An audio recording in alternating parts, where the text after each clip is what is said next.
Assalamualaikum warahmatullahi wabarakatuh. Nama saya Dia Putri Riza. Saya mahasiswa semester 5 Fakultas Psikologi Universitas Islam Riau. Baik, pada kesempatan kali ini saya akan menjelaskan secara singkat terkait materi kecerdasan emosional. Apa sih definisi kecerdasan emosional? Menurut para ahli, salah satunya Mayer dan Salofi.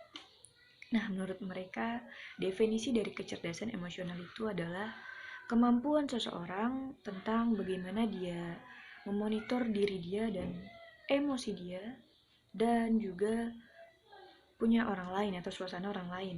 Jadi di sini Mayer dan Solofi menjelaskan bahwa kecerdasan emosional itu terkait bagaimana kita memonitor. Memonitor itu kan mengamati ya, memantau. Jadi bagaimana kita mengamati diri kita, memantau diri kita, melihat suasana hati kita. Terus kita sesuaikan juga sama orang lain. Kalau misalnya suasana hati kita lagi buruk, sebisa mungkin kita mencoba melakukan hal-hal yang bisa membuat suasana hati kita menjadi lebih baik. Begitu juga dengan orang lain. Kita juga harus pandai melihat sikon atau suasana gitu ya. Jadi sehingga kita pandai menempatkan diri gitu. Kemudian itu tadi menurut Mayer dan Salofi. Kemudian selanjutnya menurut Goleman. Definisi kecerdasan emosional menurut Goleman itu adalah tentang kemampuan seseorang mengatur kehidupan emosionalnya dia dan intelijensinya dia. Ini kurang lebih sama ya kayak punya Mayer sama Salofi tadi.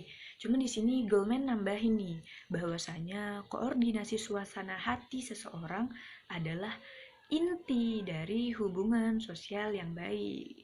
Pokoknya intinya di sini Goleman jelasin bahwa orang yang pandai melihat suasana atau melihat sikon atau pandai menyesuaikan diri mereka dengan orang lain itu merupakan orang yang memiliki emosionalitas yang tinggi atau yang memiliki empati.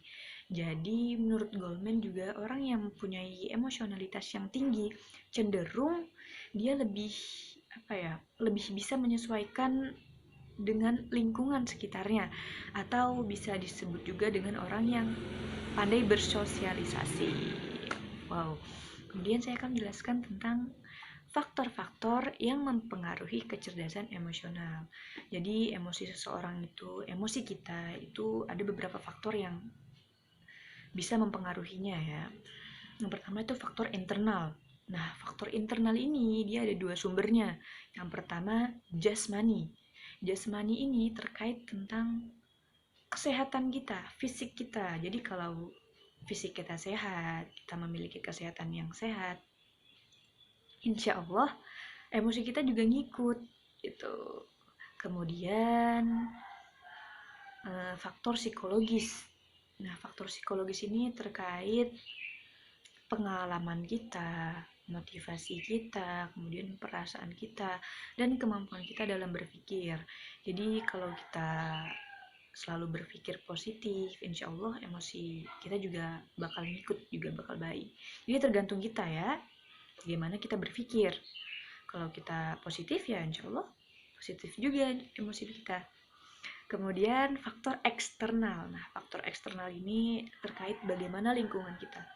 Jadi lingkungan kita ini sangat mempengaruhi emosionalitas diri kita. Jadi pandai-pandailah kita memilah dan memilih orang-orang yang ada sekitar kita, orang-orang terdekat kita. Oke. Sekian dari saya dan semoga bermanfaat.